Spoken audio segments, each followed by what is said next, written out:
After a launch that was a non-starter for smartphone behemoth Samsung, the company says it has now made a series of fixes to its $1,980 Galaxy Fold and will make the folding phone available to consumers in the fall. The update comes after weeks of silence from the Korean electronics giant, which delayed the release of the flexible phone when early testers found the display to be faulty. Samsung says it has improved the design and construction of the Galaxy Fold in different ways. Early users had noted that the display's very top layer looked like the protective adhesive commonly applied to new smartphones, and had even attempted to peel it off. Samsung has now extended that protective layer, which is part of the actual display, so that it's an integral part of the display structure.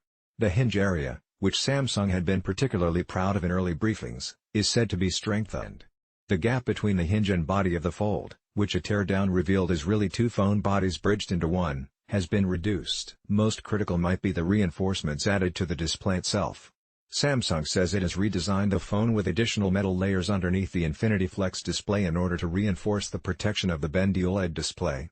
In other words, Samsung hasn't completely redesigned the phone, which had been in the works for years, but has added layers of redundancy and protection in places where it thinks the phone may have been vulnerable. The company is still conducting final product tests, which doesn't sound all that encouraging, but it says it plans to make the Galaxy Fold available to consumers in certain markets in September. Bending Reality Samsung's initial launch in mid-April of the folding phone, as in, the phone's display actually bends, was remarkable in that it was the first premium smartphone brand to sell this technology to the masses.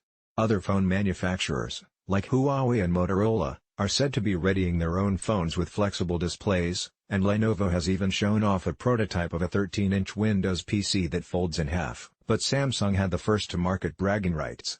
Unfortunately, that winner's glow didn't last very long. Within a week after the Fold was made available for pre-orders, early users of the phone, mostly product reviewers, spotted serious issues with the phone. Lauren Good is a senior writer at Wired who covers consumer technology. There was a bulgent telltale signs of a broken OLED in one case, a strobing display in another, a Fold that looked like a well of ink had spilled over its screen.